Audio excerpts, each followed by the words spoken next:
Karibu kandi muri rwa rukurikirane rw'amavideo. Hariho umunsi umwe ariko ndaraba video y'umukozi w'Imana umwe, ntashaka kuvuga izina, ariko ari mu bantu abakozi b'Imana bafise abantu benshi bakurikirana kuri social media, afise n'ishengero rinini muri South Africa. Numva ariko abwira abantu ati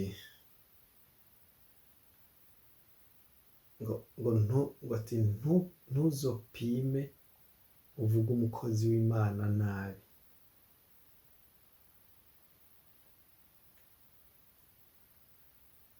Ngo ntupime uvuge umukozi w'Imana nabi, ngo kirazira.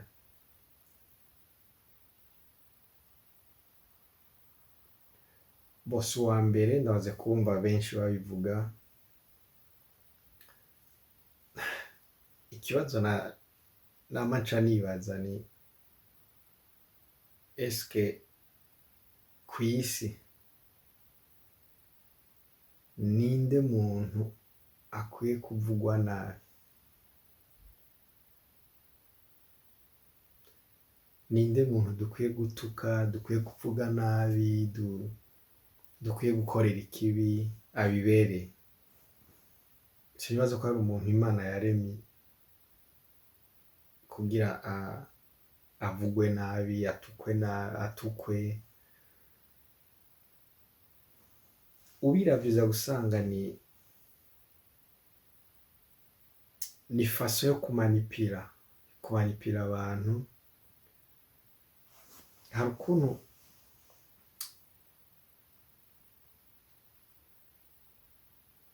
abakozi b'Imana muri kino gihe, kandi sinibaza ko biva ku Mana,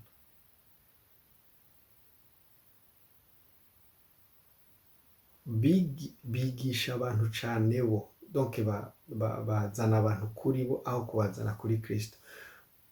Bagerageza kuzana ibintu bituma attention yawe uyishira kuri bo, hakabamo n'ubwoba, kugutera ubwoba, bakwereka ko bari kuri urwego bariko ni nka havuye Imana nibo bakurikira.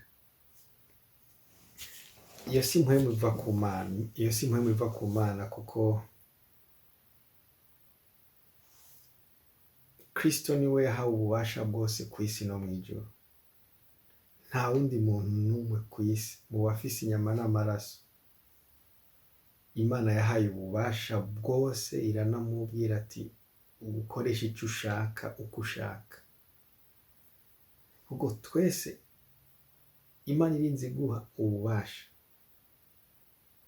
ica mbere ibuguha kugira ubukoreshe kubwo kwihesha icubahiro, hama kandi umenye ko uba uri accountable mu vyo ukora vyose ukoresha burya bubasha Imana yaguhaye. Ariko benshi bashaka bakora amafuti, bakora uko bashaka, mugabo ntibabe accountable.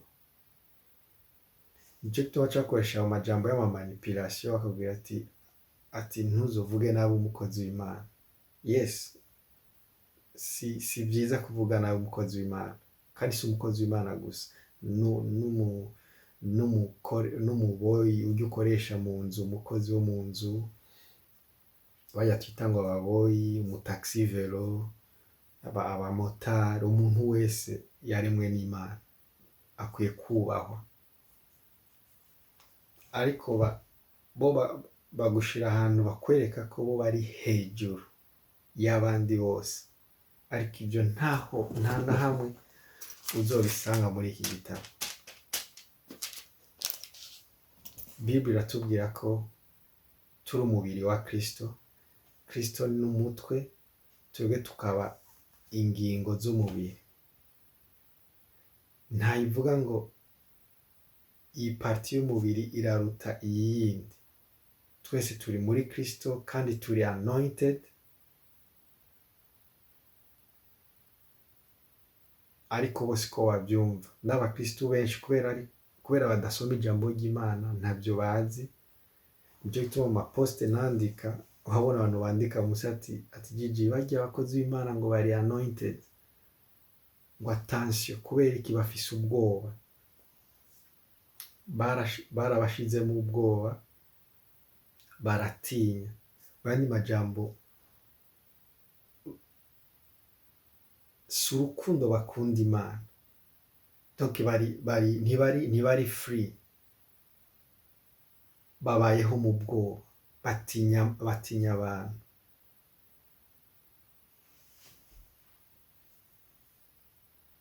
Bagatinya Imana kandi kubera batayizi.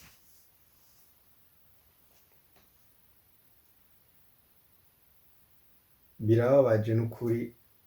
Je ndiko nsoma ijambo ry'Imana nkumva Imana ukuntu iryoshe, nkumva Imana ukuntu ari nziza, nkumva Imana ukuntu idukunda, ukuntu itwitwararika, nkagerageza kumva uko imeze kuva muri Ancien Testament gushika muri Nouveau Testament. Numva ndayikunze cyane. Mugo chaque fois nkuye amaso muri Bible nkaca nshira mu bantu, mu ishengero, mu byo twigisha, mu byo twumva, namasanga binyuranye n'ibyo mba ndiko ndasoma ngaha mu ijambo ry'Imana. Wumva ibindi bintu by'ubwoba.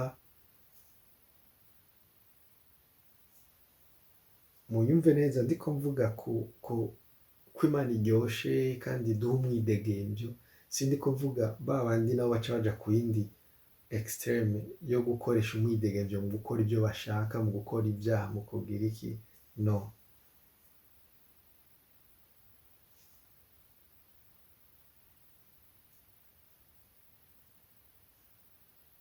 Nta muntu n'umwe Imana yaremye ngo abe hejuru y'abandi,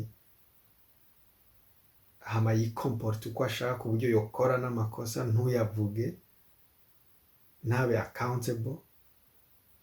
Igihe cyose uzobona ufise umuntu wita ngo ni père spirituel canke pasteur canke nde, ukorana umuntu adashaka kuba accountable, iyo si esprit va ku Mana. Nasha ndabereke exemple y'undi muntu nabonye poste yiwe, mwumva ibyo yanditse n'ibyo ariko aravuga.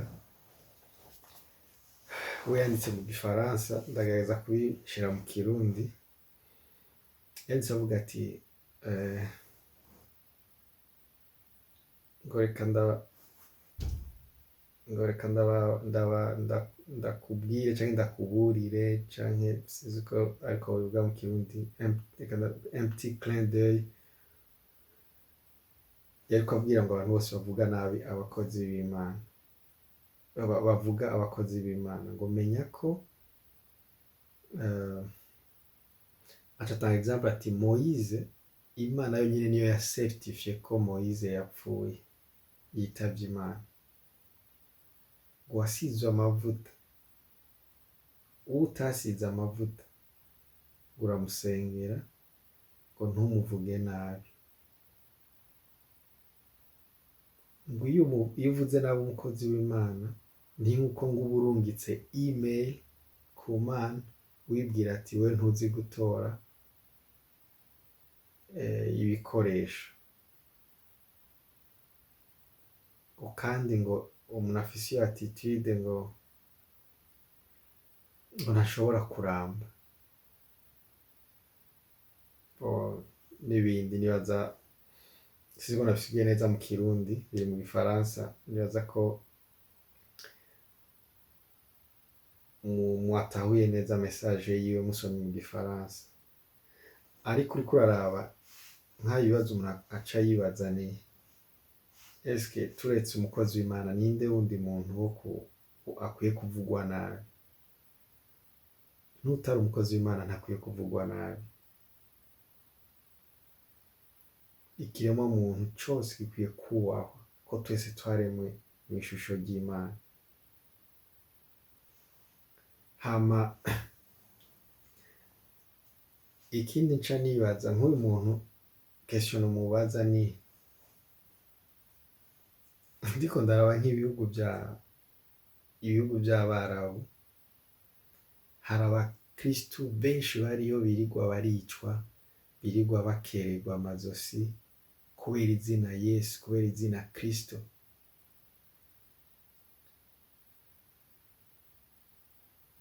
Umva bo ntibavugwa nabi gusa, hejuru yo kuvugwa nabi baranicwa. Sinzi ko mwumva iki kintu.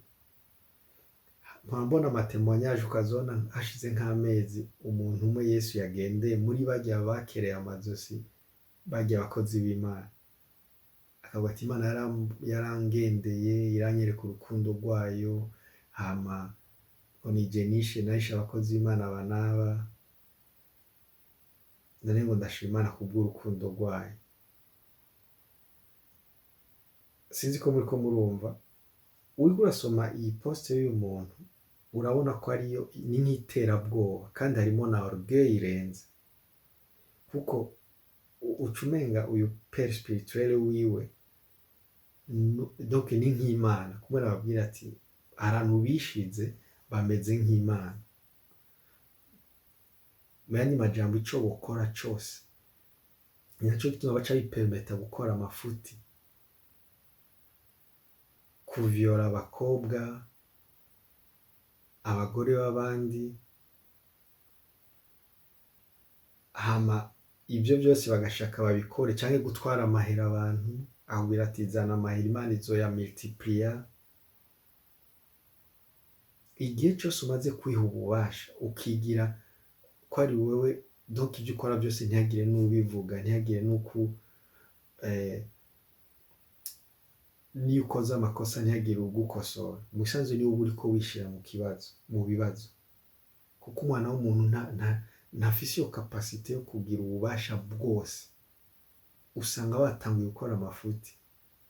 Umuntu uri capable wenyene yaha ubwo bubasha bwose ni Kristo, kuko niwe ashobora kubumanaginga, ntibumukoresha amafuti. Ariko jewe nawe ntibishoboka ko tugira ububasha bwose. Ububasha n'ubw'Imana. So iyi poste urabona ko yuzuyemo orgueil, urabona ko yuzuyemo n'iterabwoba. So naco nabaza ati abo bakozi b'Imana birirwa baricwa, kandi bakicwa bari mu kuri bavugira Kristo, ko Imana itarahana abo bantu. Ibi sindiko mvuga ati, sindiko ndababwira ngo mutangure kuvuga n'abakozi b'Imana, no, sico ndiko ndababwira. Ndiko ngerageza kwerekana ukuntu abakozi b'Imana bamwe bashaka donc bamanipira abantu mu majambo yo kwereka ko bo batangana n'abantu, donc bari kuri level y'Imana. Hama abakristo bagaca baho muri ubwo bwoba, bakabaho nubwo yobigisha ibitari byo ntihagire uvuga, bakaba muri ayo mafuti aho guhagarara mu kuri kw'ijambo ry'Imana. So uriko urasoma rero ibi ubonamo ubwo bwoba, ubonamo iryo terabwoba, ubonamo orgueil irenze. Binyibutsa igihe kimwe sinzopfa nibagiye, hari igihe kimwe nariko ndasenga, hari umuntu yari yankoreye ikintu kibi yandenganije vraiment. Canja gusenga ndiko ndarira mbwira Imana ati Imana, by'ukuri ndazi ko wowe ubona umutima w'umuntu, ubona n'ivyiyumviro by'umuntu, urabizi ko ntigera cisha mu mutwe wanje canke mu mutima ngo nicare niyumvire kuja gukorera ikibi umuntu, ngo ngire plan mvuga ati ndashaka kuja gukorera umuntu ikibi ndamutwara ivyiwe canke nkora iki n'iki.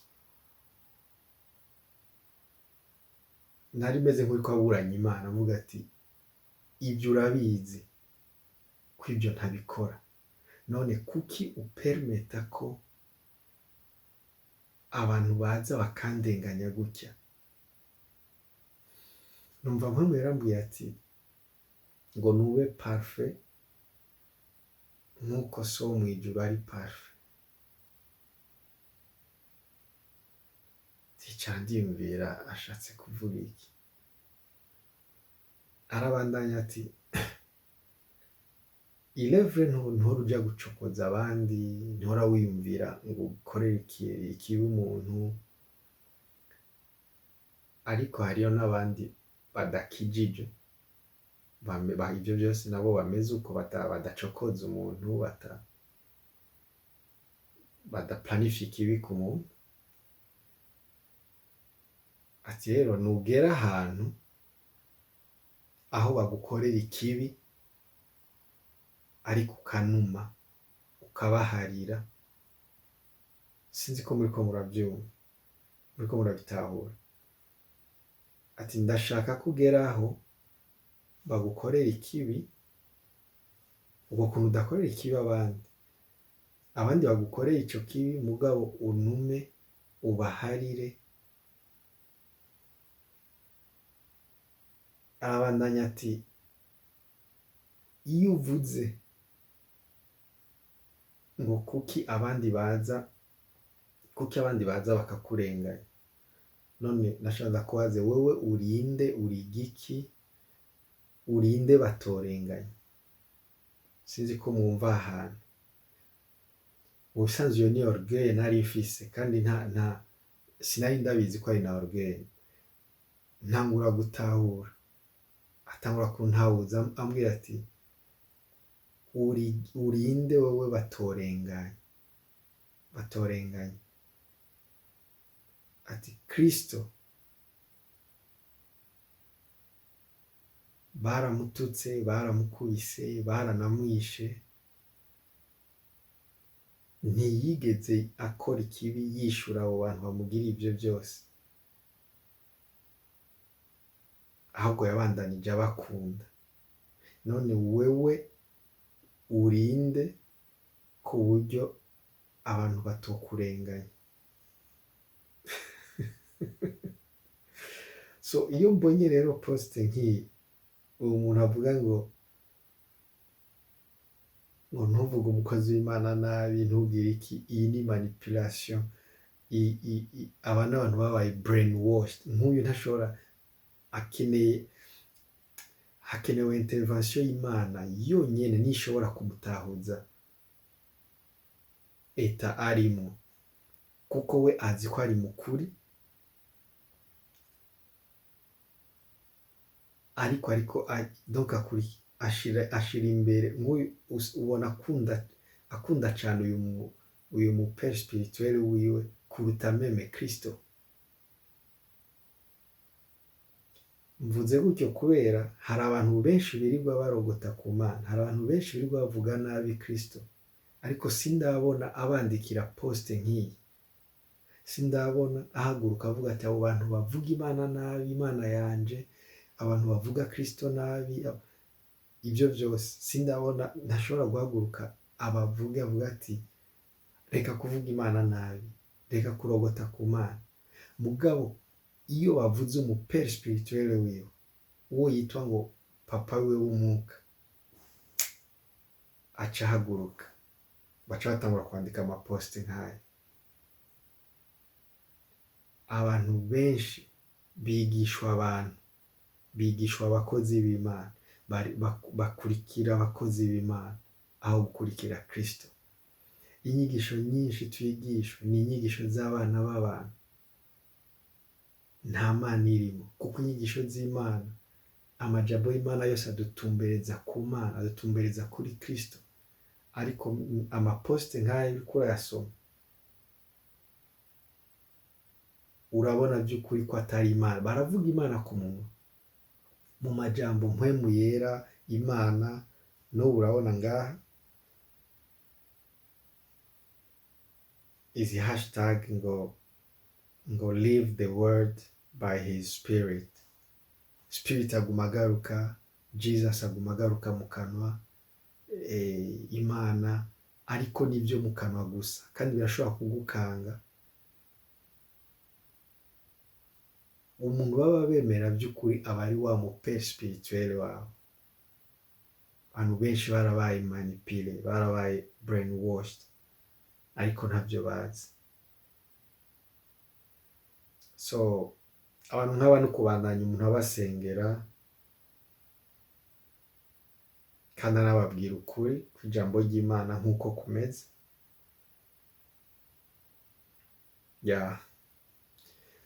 So reka ngarukiza aha, tuzobandanya mu zindi video zikurikira. Imana ibahezagire.